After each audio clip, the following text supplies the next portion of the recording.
Hello, everybody, and welcome to the September 2023 Global Outlook video from the Economist Intelligence Unit. Welcome to today's session. My name is Tom Rafferty. I'm the Global Head of Economics and Forecasting at EIU, and today I'm joined by Cody Feldman, a Senior Analyst in our Global Forecasting team based in New York. We have Cody on today because we're talking about critical mineral diversification, hot topic globally.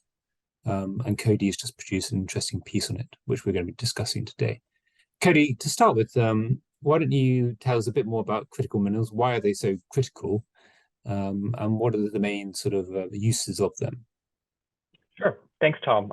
So these minerals in general really play a critical and integral role, as their name suggests, in some of the key technologies and renewable equipment, as well as in the semiconductors that we rely on for many of our technologies.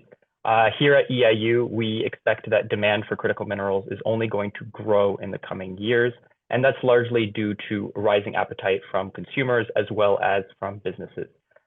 In particular, there's been a rapid development in the electrical vehicle or the EV market, and we're expecting that market to double between where it was in 2022 and where it will be in 2027.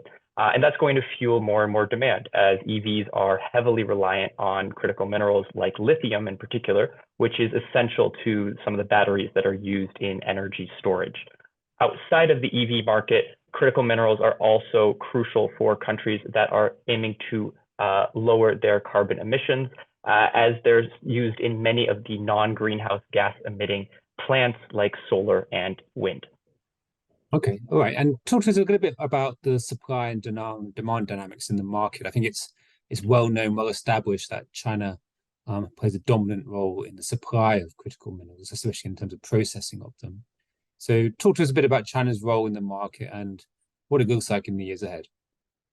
Sure. So China definitely holds a dominant position overall over the production and processing of critical minerals.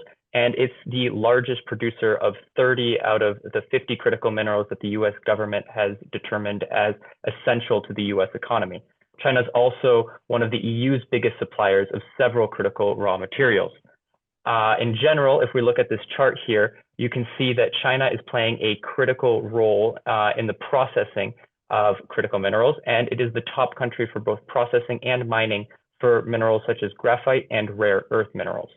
However, for some of the critical minerals, China is actually dependent on other countries for processing, notably copper, cobalt, and lithium. There's also been growing animosity between China and Western democracies, and that's pushing the latter to start to heavily invest in diversifying away from China. One example of this is that in July, China started to use its dominance in the critical mineral production to respond to recent US restrictions on the use of US cloud computing services by Chinese firms. The Chinese government decided to impose export restrictions on gallium and germanium, and those two elements are critical for semiconductors and renewable energy industries at large. We're expecting that China's restrictions on its critical minerals are likely to start to backfire and actually motivate Western economies to reduce their reliance on China, in addition to the ongoing geopolitical tensions between those two parties. In the end, this is going to result in China's share of global critical mineral processing declining over the next 5 to 10 years. Okay, but I mean, looking at the chart that you shared, I mean, China does seem dominant, particularly in some segments, as you said. So it does seem like an uphill struggle for countries that are concerned about reliance on Chinese supply. How far can they realistically go? What are they going to look to do to diversify from reliance on China in the years ahead? Yeah, I mean, it's certainly going to be an uphill battle for a lot of these countries, and they're unlikely to diversify rapidly. In fact, in a recent study by the International Energy Agency, the IEA found that it takes about 16 years for new critical mineral supply chain projects to start to come online.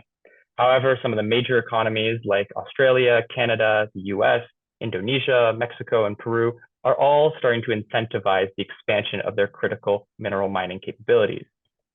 In fact, over the past 3 years, an OECD study found that 17 countries have enacted over 37 strategic plans to diversify away from China. That includes also the EU, which is critical mineral poor and has fewer critical mineral reserves than other major economies. But still the EU is focusing on refining and recycling critical minerals. Also, in 2021, the US passed its infrastructure plan, which has dedicated about $3 billion to funding domestic production of EV supply chains, notably the inclusion of domestic or North American produced critical minerals. Of particular note, in the EIU, we believe that Australia and Canada are two of the best placed countries to play a major role in the global supply chain of critical minerals. And that's largely due to the massive investment that was made by those two countries in 2022, where spending in critical mineral mining rose by 40% year on year, compared with 20% globally last year. Okay, However, so Australia and Canada are two prime candidates. What about emerging markets? I mean, a lot of developing frontier economies do have these critical mineral endowments. So how can they take advantage of what they have, and what sort of policies are they pursuing? And how are they approaching the issue of the US-China relationship in terms of where they supply these minerals to?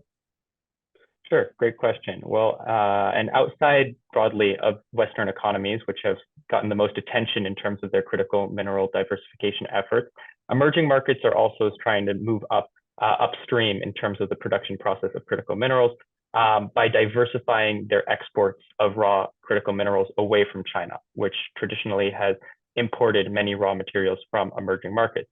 So countries like Indonesia, Namibia, and Zimbabwe, for example, recently imposed bans on exports of unprocessed critical minerals in an effort to encourage higher value-added domestic processing. Countries with large reserves but little processing minerals, so for example, Brazil has a large rare earth mineral mining resources, also stand to benefit from ongoing diversification efforts as they seek to exploit those resources. Overall, we believe that diversification is going to hinge largely on countries' ability to leverage their global markets and encourage foreign investment in mining and processing in the long term. Okay, great. Thanks, Cody, for that quick take on critical minerals. To read more on that subject and others, please feel free to visit eiu.com for more. But that's it from us, and please join us again next month.